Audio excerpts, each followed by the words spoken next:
మంచిగా మహారాజు వాళ్ళతో పెద్ద పెద్ద మనసు మహాన్ పాఠంతో అభ్యాసం ఉన్నాడు.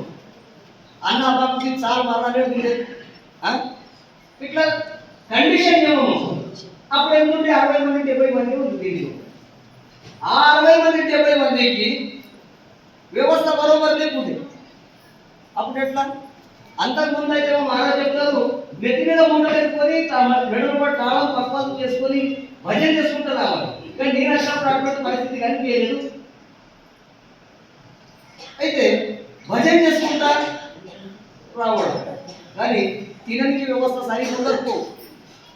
తాగడానికి మనకున్నట్టు ట్యాంకర్లు 2 ట్యాంకర్లు ఒక 20 బండ్లు లగేజ్ ఇవ్వడానికి అదంతా ఏది లేదు. అయినప్పటికీ కూడా వాళ్ళు ఎంతో కష్టపడి ఆ ఏదైతే పాదయాత్ర ఉందో దీనిని ఈ దాకా మన దగ్గర దాకా తీసుకొచ్చింది. కానీ ఈరోజు నాకు అనిపిస్తుంది మనకి ఏ కష్టం లేదు.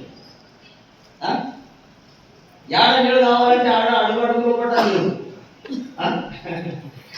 ఉప్పలు విడిచిపెట్టి ఇద్దరిద్దరు ముగ్గురు డాక్టర్లు తిండి ఎంత భాగ్యం ఉన్నది.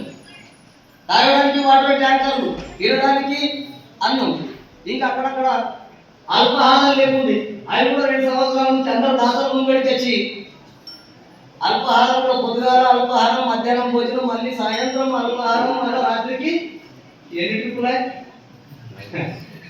ఏం లేదు. డల్లు పడతానే ఎప్పుడు కూడా పచ్చి ఆరేది లేదు, మొక్కలు దాకేది లేదు. ఇటువంటి ఒక పరిస్థితిలో పడితే ఎంత కఠినం నుంచి ఎంత సాయాసం నుంచి ఈ యొక్క సాంప్రదాయం మన దాకా తీసుకొచ్చిండ్రు. మరి ఇప్పుడు మనకు అటువంటి ఒక సంకటాలు ఏమీ లేవు. ఎప్పుడు ఎక్కడ ఏదనుకుంటే అది తయారున్నాయి. అప్పుడు వాళ్ళు చేసిన పాదయాత్రకు మనం చేసిన పాదయాత్రకు ఎట్టి సంబంధం, భూమికి ఆకాశం ఉన్నంత సంబంధం తేడా ఉన్నది. అసలు ఇప్పటికైనా సరే అంటే ఇప్పుడు ఈ వ్యవస్థ లేకుంటే ఇంత పబ్లిక్ ఉండదురేమో.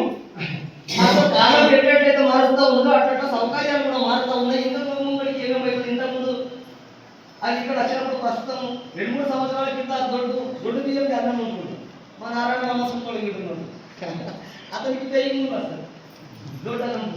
అసలు దృష్టి ఉంచుకొని మహారాజు గారు ఎంత తగ్గిపోయినా సరే నాకు మీ బాధ ఎంతైనా నేను భరిస్తా, మీ తప్పకుండా సన్నం బియ్యంగా అన్నం పెడతా అని చెప్పి సంకల్పం దృఢంగా నిశ్చయించి ఈరోజు అన్ని సౌకర్యాలు A to Z మొత్తం కూడా అన్ని సౌకర్యాలు కలుగజేసిండు. అయినా ఎన్ని ఎత్తుగడలకైనా పరిస్థితి ఎదుర్కొని చాలా మందికి ఇప్పుడు నడవడం లేదు.